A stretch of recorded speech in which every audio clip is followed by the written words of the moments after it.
सनातन धर्म और सियासत, आज इस पर जितनी भी पॉलिटिक्स हो रही है उस पर सीएम योगी ने आज एक करारा जवाब दिया है। सनातन धर्म पर जितने भी सवाल उठाए जा रहे हैं उनके जवाब योगी आदित्यनाथ से सुनिए। इससे पहले सनातन पर योगी का सबसे चर्चित बयान आया, सनातन धर्म ही राष्ट्र धर्म है। इसके आगे योगी क्या सोचते हैं, सनातन को लेकर योगी की क्लियर लाइन उनके पूरे भाषण से समझिए। हम सबको, हर भारतवासी को सनातन धर्म पर गौरव की अनुभूति करनी चाहिए। आज से 5000 वर्ष पहले हमारा पवित्र ग्रंथ इस बात का उल्लेख करता है, दुर्लभम भारते जन्म मानुषम तत्र दुर्लभ, यानी भारत में जन्म लेना दुर्लभ है और उसमें भी मनुष्य के रूप में जन्म लेना अत्यंत दुर्लभ है। यानी हम सब अत्यंत सौभाग्यशाली हैं। मानवता को राह दिखाने वाले भारत की धरती पर न केवल हमने जन्म लिया है बल्कि दुनिया के सबसे प्राचीन धर्म सनातन धर्म, जो दुनिया के मानवता के कल्याण का मार्ग प्रशस्त करता है, उसके रूप में जन्म लेने का सौभाग्य हम सबको प्राप्त हुआ है। हम सबके लिए गौरव की बात होनी चाहिए। भाइयों बहनों, ये हमारे लिए इसलिए भी गौरव की बात होनी चाहिए। सनातन धर्म का मतलब है मानव धर्म, क्योंकि यही तो संदेश देता है दुनिया को। दुनिया में अन्यत्र कहीं नहीं देखने को मिलता है जो कोई ये उद्घोष कर सकता हो कि अयम निज परोवेति गणना लघु चेतसाम उदार चरिता नाम। तो वसुधैव कुटुंबकम का उद्घोष अगर कोई कर सकता है, हमारा सनातन धर्म ही कर सकता है। और सनातन धर्म के साथ छेड़छाड़ करने का मतलब मानवता के जीवन के साथ खिलवाड़ करना है। जो लोग अवैध धर्मांतरण के माध्यम से राष्ट्रांतरण की कुत्सित मंशा के साथ भारत के अंदर कार्य करना चाहते हैं, उनकी मंशा कभी सफल नहीं होने वाली है, कभी सफल नहीं होने वाली है। क्योंकि अब तो ये जागृत समाज उठ खड़ा हुआ है। आज हम उठ खड़े हुए हैं।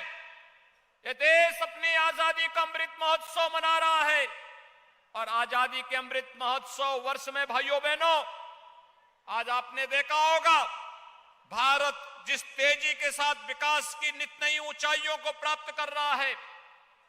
विगत 8 वर्ष के दौरान प्रधानमंत्री मोदी जी के नेतृत्व में एक नया भारत बना है।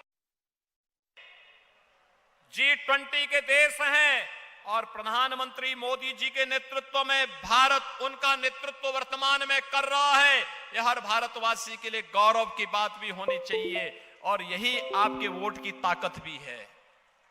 भारत को यह गौरव मिल रहा है, हर भारतवासी को गौरव मिल रहा है। और इसीलिए जहां यह भारत की ताकत आज वैश्विक मंच पर दिखाई दे रही है, वहीं याद करिए अमृत महोत्सव के मुख्य आयोजन में प्रधानमंत्री मोदी जी ने भर भारतवासी को पंच प्रण की याद दिलाई थी। ये पंच प्रण गुलामी के अंश को सदैव के लिए समाप्त करना। आपने देखा होगा राष्ट्रपति भवन के मुगल गार्डन का नाम अब अमृत उद्यान हो गया है।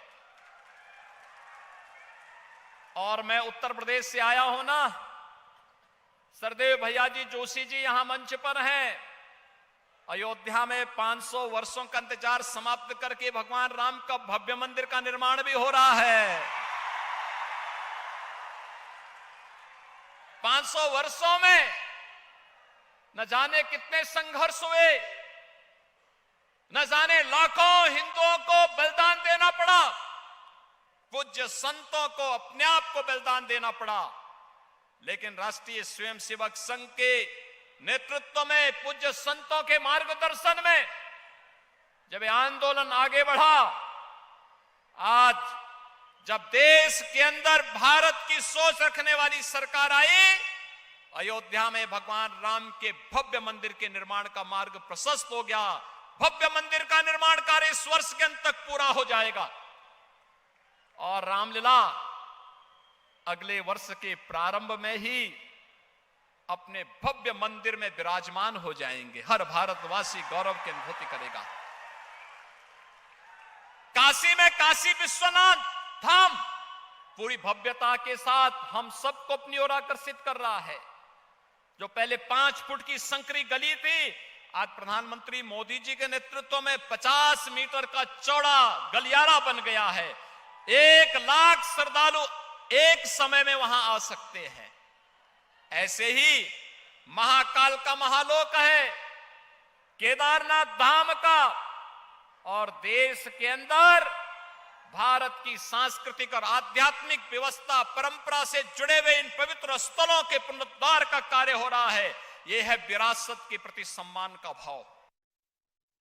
हमें एकजुट होकर के कार्य करना है, एकता के साथ कार्य करना है, मिलकर के कार्य करना है, एक भारत श्रेष्ठ भारत के निर्माण के लिए कार्य करना है।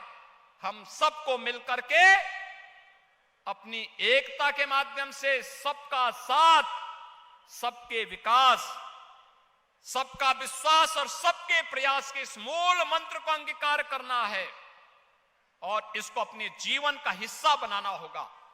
जब हम सब मिलकर के कार्य करेंगे, कोई जाति भेद नहीं, क्षेत्र और भाषा का कोई भेदभाव नहीं, किसी भी प्रकार का कोई अन्य भेदभाव नहीं, उत्तर से दक्षिण, पूरब से पश्चिम, पूरा भारत एक होगा और एक स्वर से बोलेगा तो दुनिया की कोई ताकत आपको आगे बढ़ने से अब रोक नहीं सकती है। दुनिया ने कोरोना कालखंड में भारत की इस ताकत का एहसास भी किया है। दुनिया के अंदर कौन ऐसी जाति, मत और मजहब है जिसको उसकी विपत्ति के समय, उसके संकट के समय हमारे सनातन धर्म ने और हमारे देश ने उन्हें संरक्षण न दिया हो। हमने अतिथि देवो भव के भाव को सदैव प्राथमिकता दी है, लेकिन अगर कोई इसका दुरुपयोग करके आज जनसांख्यिकी परिवर्तन करने का प्रयास करेगा तो फिर स्वाभाविक रूप से उसका भुक्तभोगी भी उसको बनना ही पड़ेगा। और इसके लिए कानून है, कानून के दायरे में ला करके सख्त कार्रवाई करनी पड़ेगी। इस दायरे में, इस बारे में हम सबको मिलकर के कार्य करना होगा। और मैं बंजारा समाज के अपने भाइयों से कहूंगा कि एक बार फिर से अंगड़ाई लेने की आवश्यकता है, अपने पौरुष को जगाने की आवश्यकता है, समाज को पढ़ाने लिखाने की आवश्यकता है, धर्म जागरण के सानिध्य में रह करके सनातन धर्म के मूल्यों और आदर्शों का अनुपालन करते हुए, अपने पूज्य संतों का सानिध्य लेते हुए, उनका मार्गदर्शन लेते हुए अगर हम मिलकर के कार्य करेंगे तो हमारी एकता के माध्यम से कोई हमारी जनसांख्यिकी परिवर्तन करने का दुस्साहस नहीं कर सकता, कोई धर्मांतरण करने का दुस्साहस नहीं कर सकता।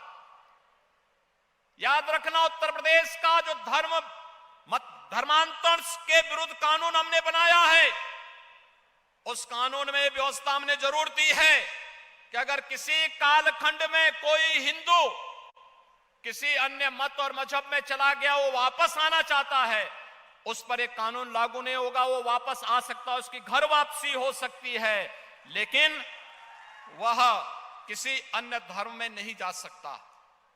और यह व्यवस्था जो दी है, उस व्यवस्था को हम सब मान करके कार्य करेंगे तो न केवल देश के अंदर अपने आप ही सनातन धर्म तो सबकी सुरक्षा का कवच है। हर जाति, हर मत, हर मजहब, हर क्षेत्र, हर भाषा, ये जूस और मानवता के कल्याण का मार्ग भी यही प्रशस्त कर सकता है।